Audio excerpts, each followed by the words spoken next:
Thank you. Okay, so we are coming down to our last 30 minutes. So we have a bunch of questions and a bunch of people and limited time. So this next question is going to be cut down to 1 minute. The timer is on board, so pay attention. I will keep it moving. And we are going to begin this question with Jim Flager and move in the same direction we've been moving. The question is, what makes up our superintendent's salary, and where do you believe it falls with local and state averages? There are a number of pieces of compensation that factor into any superintendent's salary, but specifically for our superintendent, his base salary is roughly $140,000 a year. He receives additional, given his age and that he's been a superintendent and administrator for over 30 years. We structured his compensation a little heavier on the pieces that that speak to his retirement capability. So there's about a $35,000 annuity that the board pays for, which was reduced a little bit last year because of a voluntary reduction that he took. And then there's the other components of compensation which deal with benefits, so health care and things like that. So if you look at, and unfortunately with Gary, and we've talked to them, it's one of the things we told him he's got to do better at, is we've paid out some of his vacation time because he won't take vacation. He keeps on working. So we've said, hey, you need the time off just like everybody else should have time off in order to recharge your batteries. So that's the pieces of the... Thank you. You can, if you want to talk about this later and any other question, you guys can address that. Sorry, 1 minute goes by fast. Yeah. So, Bradford Parks. We're still in the lightning round? Yes. Ding. As much as I know that the Clear people would like to characterize the superintendent's salary as like him living in Trump Tower somewhere, like Jim mentioned, he's got a base salary, he's got benefits, he's got vacation time. That's the way that the salaries work. If we were all to look at our own salaries in that way and add those monies, I'm sure we'd get a different comparison when we're talking to our friends at work. I think he's... if you look and compare his salary to the other salaries of other superintendents in the area, it's within the market value of that, especially when you consider the fact that he's been with the district so long and has been meeting his goals, overall goals, that why he was brought into the district. Thank you. Jim O'Donnell.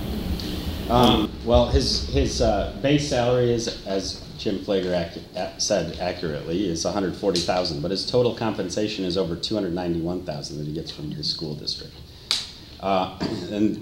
Fortunately, the state of Michigan requires all school districts to publish the salaries and total compensation of at least their top 5 employees. He is the most highly compensated superintendent in Oakland County. And my main issue with that is that our teachers, on average, are the second lowest compensated group of teachers in Oakland County. And I think they are really doing the heroic work in the schools every day, working with our students, trying to raise achievement levels the best they can. So it's just that disparity that bothers me most, as well as the fact that he has a contract with an organization that provides services to charter schools that compensates his company another $370,000. Thank you. Raylan Leaks-May. Well, regarding the superintendent's salary, I believe him making a salary is based on the job he's doing, just like it would be based on anyone who's doing a job. However, as Jim noted, we have such talented instructors here, and the fact that he is Superintendent Meyer is one of the highest paid superintendents in Oakland County, and our teachers are some of the lowest, I think there's a problem with this balance. The teachers have received, I believe it was maybe a 1% increase in pay. Cost of living being 3%, I believe the secretaries, it was a 0.5%. So as nice as this package may sound for the person who's receiving it, I think we need to look at the others who are also beneficial to this district, who aren't receiving nearly their just due. And I think there's a problem with this math. Thank you. Thank you. Now we're going to move on to Kevin Deegan-Krause. I've done a little research on this, and the superintendent's total compensation package is made up of $291,876.83. That's the total compensation package, and it is the highest in Oakland County. It's higher than the Oakland County superintendent, the Oakland ISD superintendent, and as far as I can tell from the figures, it's higher than the state superintendent of education. Is this out of line with the district? Well, the only thing I can say is this. I like graphs and I like numbers. This is superintendent salary by district size. So small districts are over here, big districts are over here. There are some fairly highly paid superintendents over here, but none quite as high as Ferndale's. Ferndale is one of the 6 smallest districts in Oakland County, and yet it has the highest paid superintendent, and it has the 4th highest paid group of the top 5 administrators in its district. That's a problem. Thank you. We're going to move on to Katrina Collins. Yes, our superintendent's base salary is $140,000. That's what he brings home in his paycheck every 2 weeks. Then there are, there's things that are compensated for retirement, annuities, vacation time, no car. He does not get a car. Does not get a car. So other superintendents in other school districts do get cars and gas mileage, but our superintendent does not get a car. Our teachers have with their step increases, with their salaries, they have the quickest step increases of than maybe other school districts around us, so they can reach their maximum amount of pay quicker than in other districts. So he might be the highest paid, but he does have 30 years of experience. He does run several different. Okay. And then it just goes up. I mean, it's like a mute button. Yeah. And then Amy Butters. Regarding the superintendent's salary, this is something that is decided by the school board. It's negotiated. It's the school board's, one of the school board's top jobs is determining how much the superintendent is paid. And I just want to make that point. Also, I want to mention the fact that yes, our superintendent does have his independent contracting business. And when I mention that to people, as I've been talking to voters, that always is really, that's a little bit of a surprise to people. Well, how much is he spending on that? How much time is he spending on that business? Because isn't his first job to be leading our school district? And sometimes people are worried that where are his resources really going? And so those are the concerns I have about the superintendent's compensation package. Thank you. And Keith Moore. 1 minute. Okay. I can't argue with the figures, although I don't know where the 291,000 came from. It's on our website. It's 225,000 this year with all extra compensation, longevity, insurance, and so forth, health care. And he does offer a contract with the district through his consulting firm, which brings in an additional $180,000 for the district itself, and the balance is split between those administrators and employees that work on that area, not just for charter schools, but to create high-performing schools across the Tri-County area. His compensation puts him within about the middle of the pack in Oakland County, and probably middle to low across the state of Michigan itself. So the compensation is based on 12 years in the district and 30 years as an administrator over his lifetime. Thank you. We have one last question, just like this question. It's going to be 1 minute, but it's 2 questions. So it's 30 seconds. Except it's more simple than that. So it's 2 questions, but one's more of like a yes period than explanation. Okay. No math? No math, unless you want to do that too. But you only have a minute. Okay. This question is going to start with Kevin Deegan-Krause. And we're going to actually work the way we started this whole thing, and we're going to go with Raylan Leaks May and then down the line. So the questions are, should the school board resume a previous practice of holding an annual joint meeting with City Council? And what is your position on the current length of school board terms? All right. One, yes, absolutely. Should have been done years ago. It should be done now. We also need board members who go regularly to city council meetings, to PTA meetings, to library board meetings, and to every other civic meeting in the district, because that's the way we build intercity cooperation. I've talked with city council members and other people, library board members, who want to see this happen. Should have been done a long time ago, and we should do it now. I think 6 years is too long. I think people who are willing to sign up for things, as Raylan said, start small. Don't say, do you want to be a 6-year member of a board? We've seen this with the library board. It's difficult to keep people and recruit people initially for a 6-year term. And so what I would like to see is a return to the 4-year terms that we've had before, and actually then a return to the yearly election cycle, rather than a system in which we prolong these kinds of choices by 2.5 years. Thank you. Raylan Leaks-May.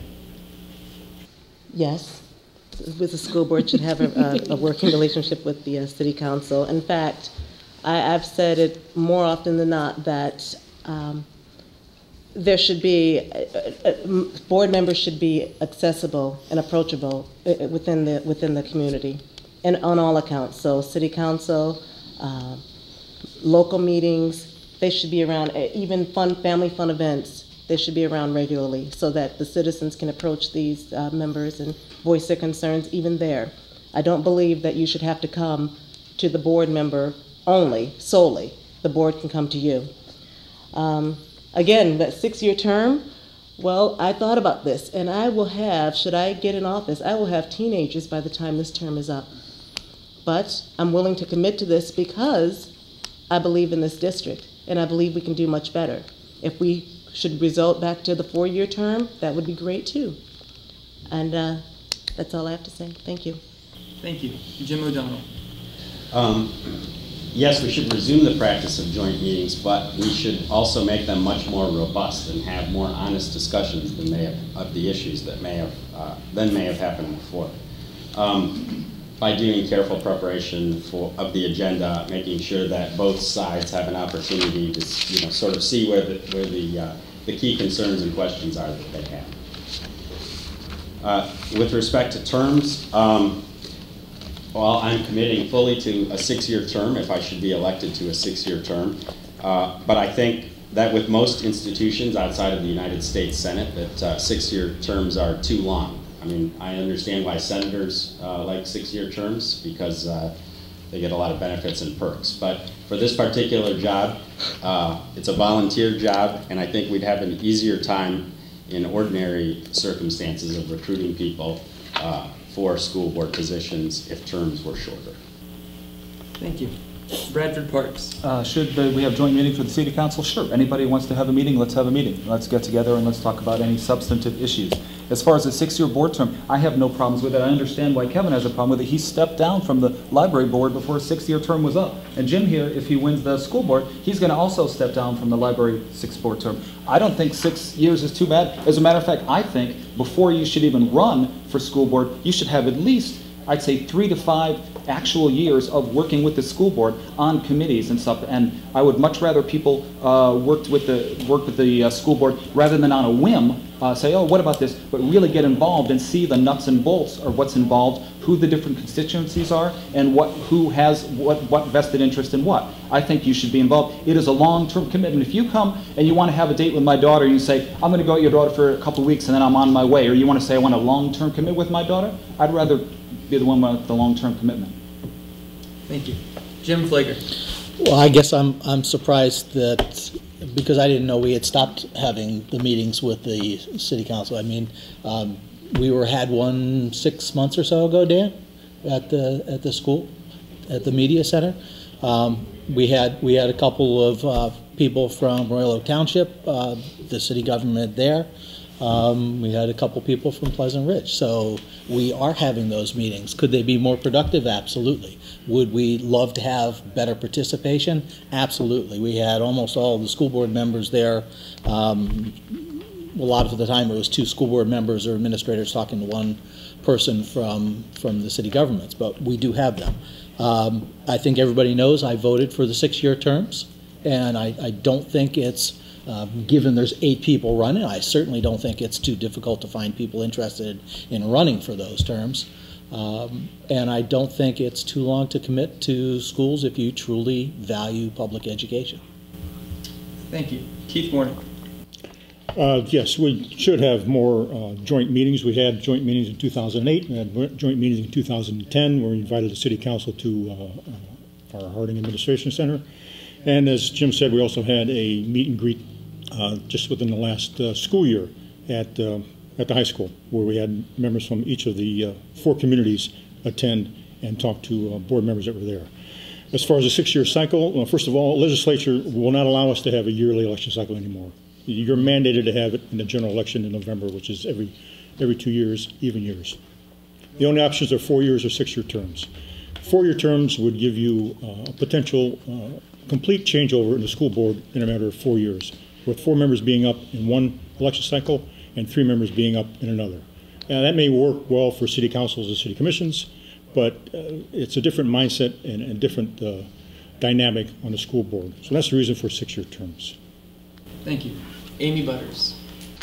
Yes, I'm in favor of joint meetings. I think that you know, it's more than just the one. It's Ferndale City Council, it's Oak Park City Council, it's Pleasant Ridge City Commission, and it's Royal Oak Township Board. You know, that's a big job to stay in touch with all of those folks. There's so much we can learn from each other. I believe that people that are elected to local office can really, it's a way to learn from each other. It's a way to share ideas and to figure out how to cooperate. And so yes, I'm absolutely in favor of that.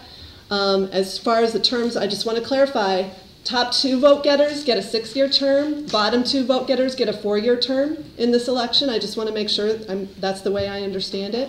I do believe that a 6-year term is too long. I do believe that it affects recruitment for candidates. And there is no way that I decided to do this on a whim. And there are several people in this room who know that I really, really thought about this and really thought hard. And it's not something that you do at the spur of the moment. Thank you. And last we have Katrina Collins.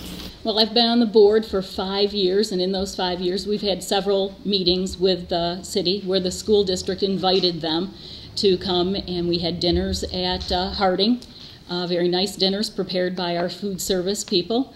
Just last April, we had another meeting where we sent invitations to a wide variety of people, from the fire departments to the police departments to the mayors to the city councils. Not a lot of people came. All the school board people were there, but not a lot of people from the cities came. We even had a chance to see part of the play of Grease. 6-year terms, yes, I did have to really think long and hard about doing this again, because afterwards it will be 11 years that I will be in. But I'm very committed, and I feel that the 6-year terms would bring out very committed people. Thank you. That was our last question, so now we are going to move on to the closing remarks. We started with Amy Butters, so we will end with Amy Butters, which means we're going to begin with Keith Warnick and work our way down this way down the line. You have 2 minutes, and just like the questions, I just ask that you stay within your 2-minute time, or I will respectfully smile at you and try to gesture you to finish. So, thank you very much, and we now begin our closing remarks with Keith Warnick. Thank you. In politics, if you keep saying the same things over and over again, people tend to believe you. We hear retention is the #1 issue. If we bring back students that have gone to other schools, our test scores would stabilize. What do you hear between those words? Also, the superintendent's contract, talk about negotiation, renegotiating it, 1-year contract. In reality, I hope to have a long-term stability for my CEO when the state average is 3 years. His base salary is about in the middle of Oakland County superintendents, as we mentioned. And even though he's the second longest serving, has 30 years of administration accomplishments. And the consulting contract that 6 board members supported mirrored the previous contract that was unanimously supported in previous years. Strategic planning, when a current process is determined, many different groups will be included. It's taking longer than expected, but additional questions come up, references need to be checked. How extensive it should be needs to be finalized. I'd rather it be done right than quickly. The final analysis, our current plan has for its first 2 targets, stabilizing funding and increased achievement, and the new one will probably have those same 2 targets in that plan. Alternative ed, the Digital Learning Center, we talked about that before, is not created to be a cash cow, does not have a high student ACM ratio as mentioned. It's created to engage our students, and our ACMs are excited to be part of this new process. So my best political voice, is Ferndale perfect? No. We need to improve, improve, and improve. We have the people and processes in place with plans going forward. Our achievement gap is closing. Our high-performing students are excelling. The bold, reckless retooling is not necessary. And ask our opposition, are your children getting a quality education? I think they'll say yes. And that quality education is available to all students that live within our district. Thank you. Thank you.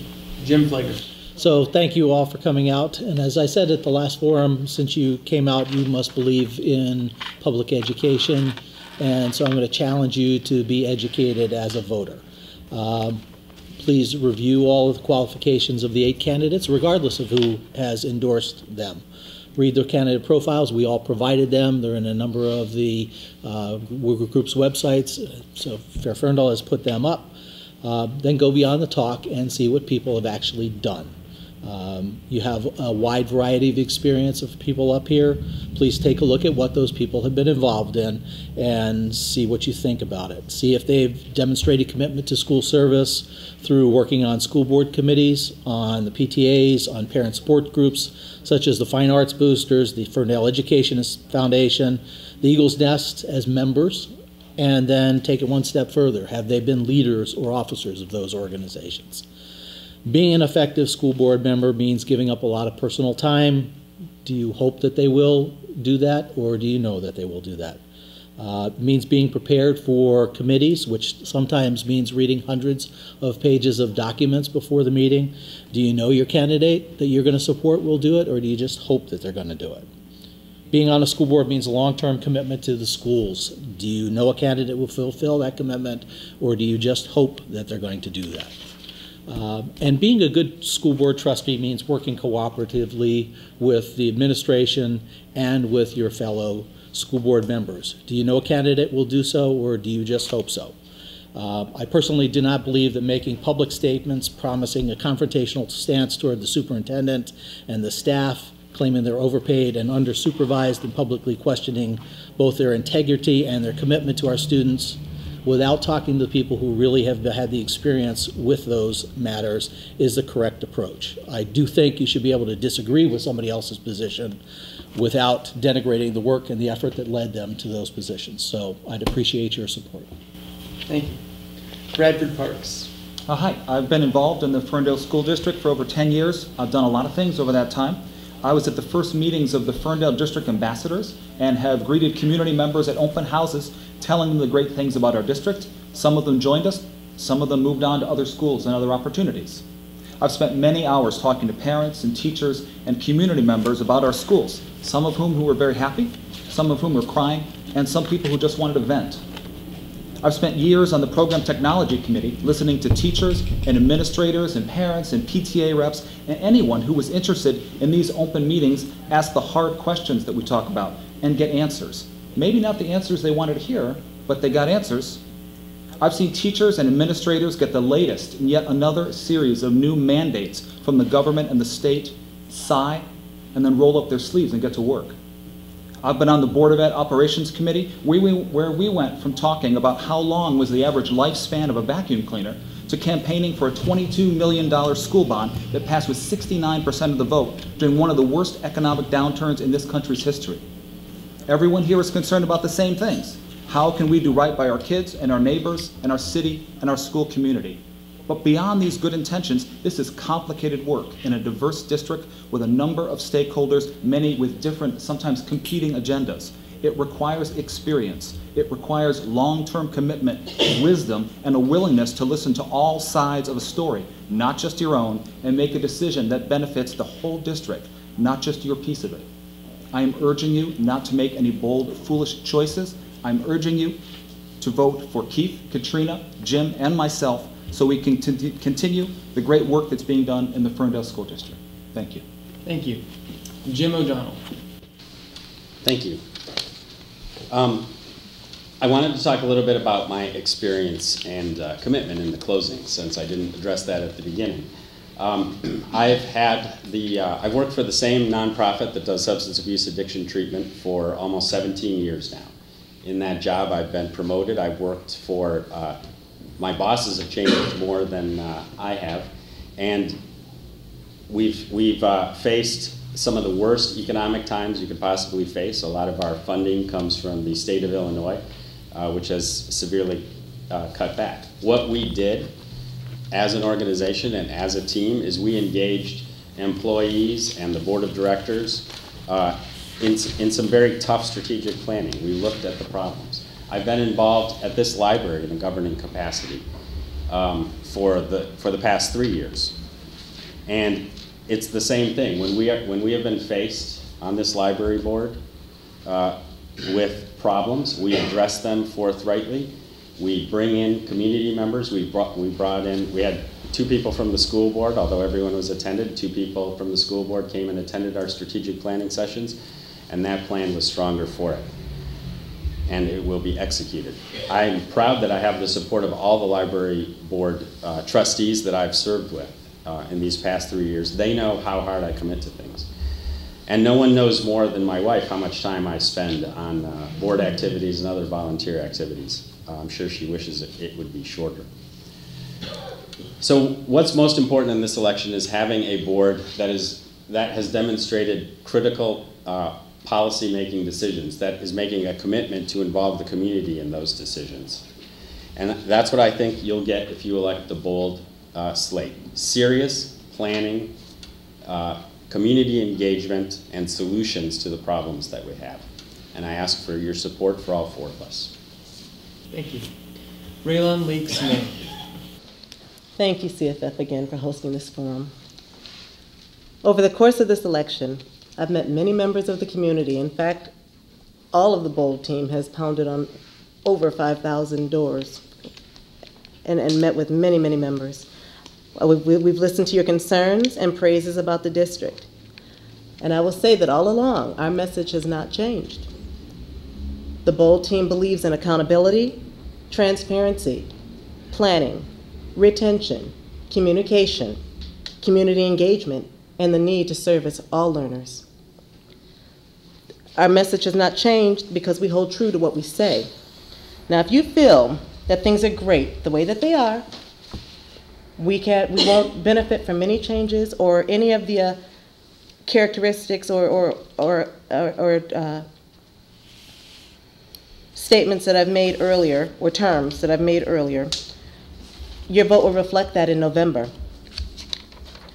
If you feel that you can relate to the BOLD message and you want these changes implemented in your district, you will vote BOLD, Amy Butters, Jim O'Donnell, Kevin Deegan-Krause, and myself, Raylon Leaks May, on November 6th.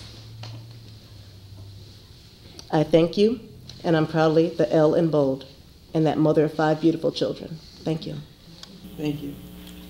Kevin Deegan-Krause. I'm proud to be part of an acronym that includes Leaks May and O'Donnell and Butters, and it's with an attitude of profound gratitude that I sit up here, because you've seen a serious discussion. I think you've seen a lot of people seriously committed to public education. We disagree about approach.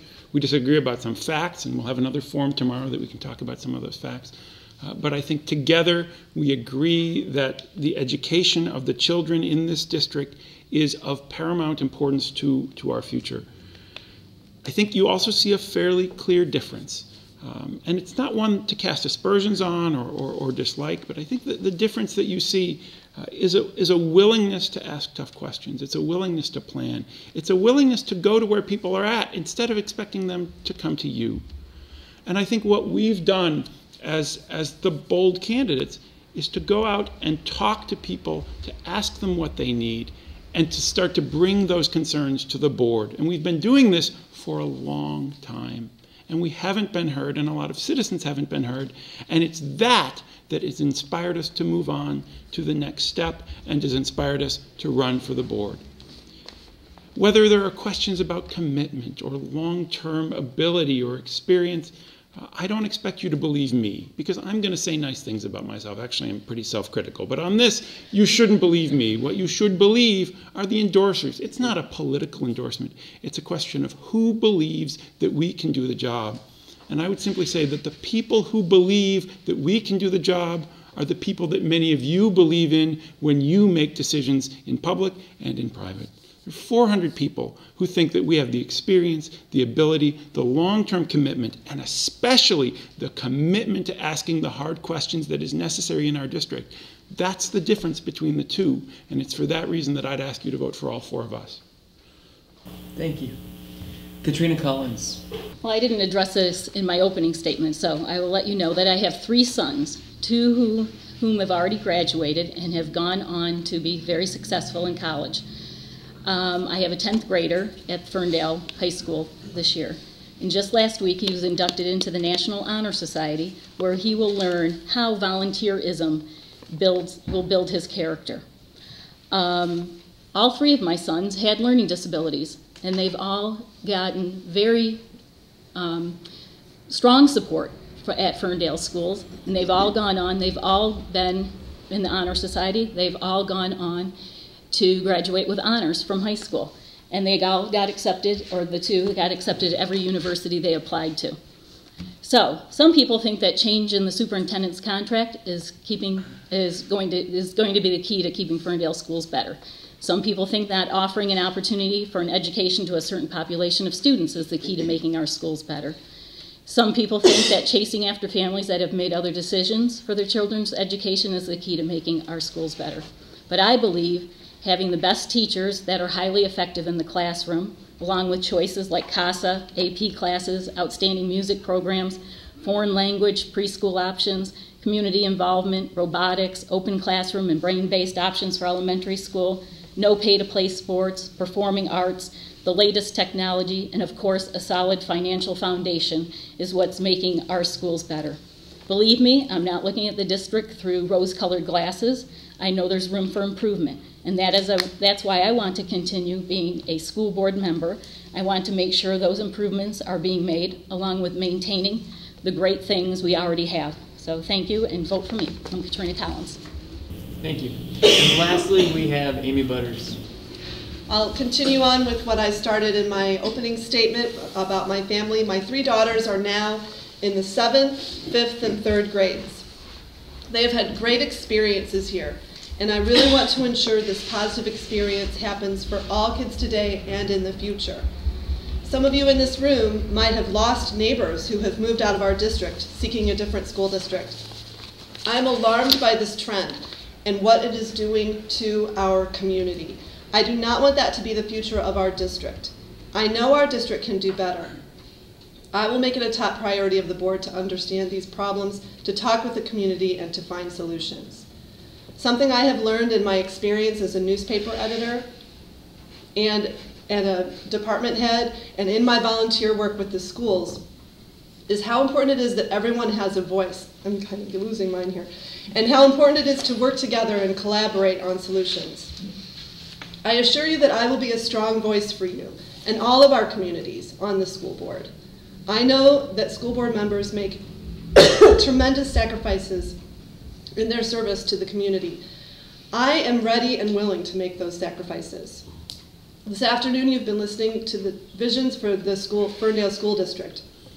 Our bold vision focuses on the need for better retention, achievement, planning, and communication. On November 6th, we will be listening to you. And if you vote bold, I assure you that we will keep listening to you even after November 6th. Thank you for listening today, and please vote for me, Amy Butters, the B in bold. I just wanted to thank everyone again. I didn't thank the candidates before. Thank you very much for communicating with me and making this all happen today. We obviously couldn't do it without your participation. But also, very importantly and significantly, all of you who came today and who are interested in these issues and who are going to tell your friends about what you learned today. And this particular forum is just one component of the information that we're trying to get out to voters, as Jim Flager mentioned. We also invited all of the candidates to fill out a questionnaire, and because there are so many candidates and so many pages, I didn't run off every single page and bring them here today, but you can find them on our website if you go to fairferndale.org. You can also connect with us on Facebook if you just search for Fair Ferndale. And I encourage you, you can download a PDF, you can send those to your friends and to your neighbors and other people who are in the district, and make sure that everyone has the information they need to vote on November 6th. And again, I want to thank you who came today. I want to thank Brandon for hosting for us. I'd like to thank Paul for helping the time for us, and thanks to Ed Burns for opening up the library. And I really appreciate your participation. Please keep in touch with C.F.F. and let us know how else we can serve your needs, and we're always happy to get more volunteers, so communicate with us. Tomorrow afternoon, maybe early evening, this will be posted at youtube.com/FerndaleMI. They'll link it too, but tomorrow afternoon you'll be able to find it at YouTube, Ferndale MI. Thank you very much. Thank you.